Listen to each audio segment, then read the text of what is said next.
Well, first of all, thanks for inviting me, and obviously for allowing us to partake in the pilot. I guess to put a little bit of context onto everything, so my position didn't really exist at the college until 2021, post-COVID.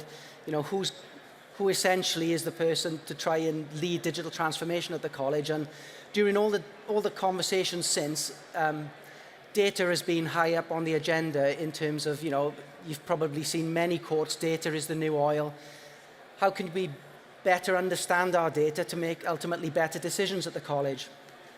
So last year, myself and Karen, who's our Vice Principal COO, attended Jisc, the Digifest, sorry, and we attended a session which had data in the title. I think it was the only one on the program and we thought we really should go and have a look at this session. It mentions data. Given the explosion of Gen AI and the fact that you probably recognize that in order to leverage the potential of AI to its maximum, clean, structured, labeled data is important.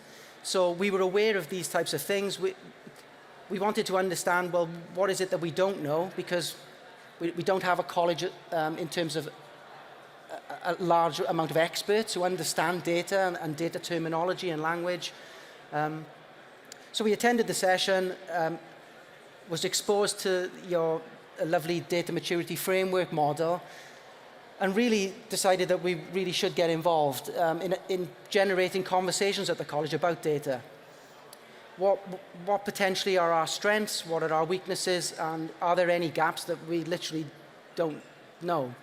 So Karen, I believe, came over to your stall and we decided to get involved on that capacity. So yeah, data itself is almost the lifeblood of the organization. You know, if you want to make better decisions, why wouldn't you want to understand your data better? So I think, you know, in the past, for example, the data expertise at our college sat in the management, MIS, Management Information Service. Our data experts sat there. In general, if we wanted to interrogate data in a different part of the college, we would call him in to look at that particular data or that particular system.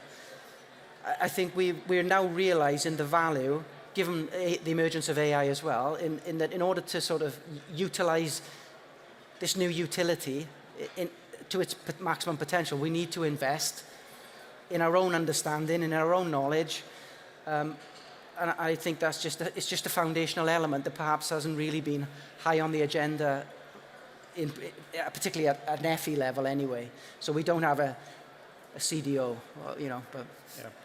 The survey that Martin described, it was a learning curve, to be honest, because we shared that survey, well, 5 different surveys in the main survey and a pulse check survey amongst around 40 to 50 members of the college. Some of those came back, you know, not understanding the questions. So immediately we were aware that there's elements of a data literacy piece that we need to undertake. How can people better understand the language used, you know, in terms of just to get clarity on data? But yeah, the question sets spark conversations in themselves, just to try and understand what it is, you know, what should our response be? So we shared it amongst different departments, senior leaders, curriculum areas, simply to get a broad spectrum of opinion. And ultimately, we ended up with a lovely dashboard that you presented to us probably only a month or 2 ago. We get a score as a college as overall.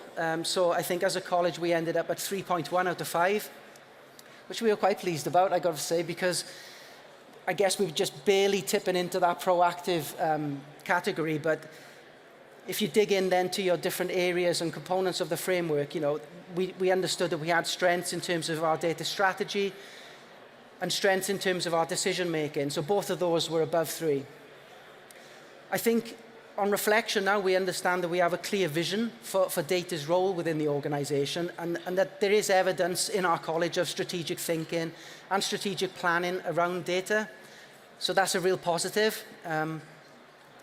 In terms of decision making, I think staff overall at the college understand that data is very important in order to make good decisions and to support our decisions. And we have pockets of very good practice in certain departments. I think particularly in our curriculum areas where the levels of scrutiny on data is, I think, much higher than maybe in some of the business support or operational areas.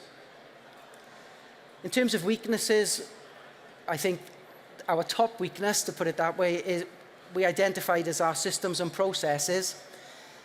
We do recognize that we have disparate data sources.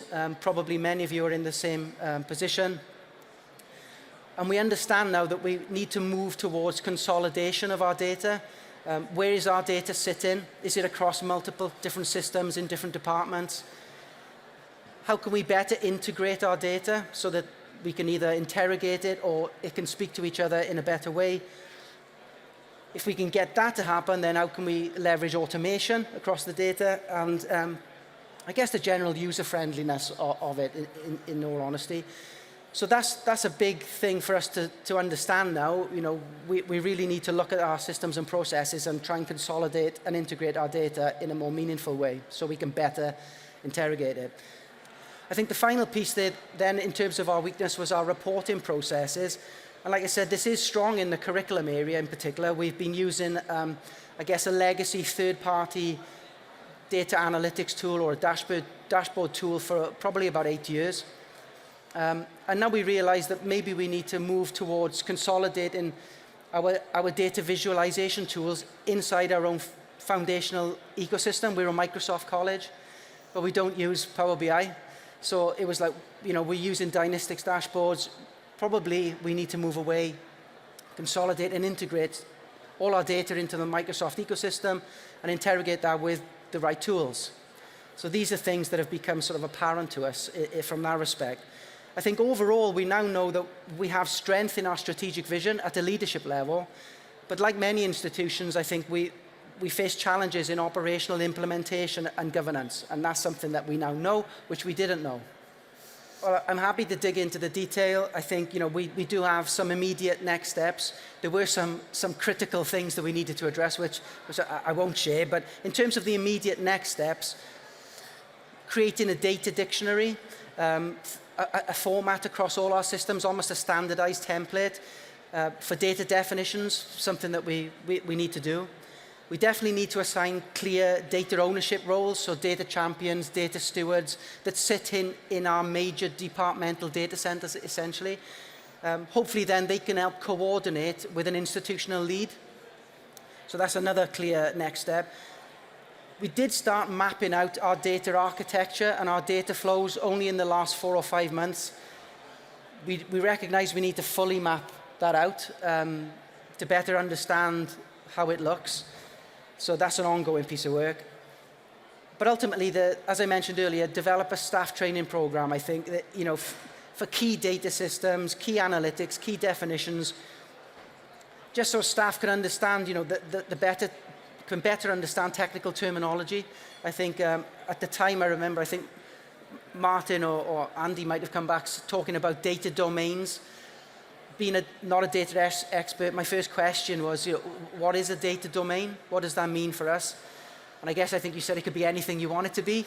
So I think, in my mind, it was data sitting in a system, but it could essentially be all learner data or data for our staff, the data domain itself. So understanding technical terminology, I think, is important, particularly at the senior leadership level, because some of those came back from the survey saying exactly that question, what is a data domain? Mm-hmm.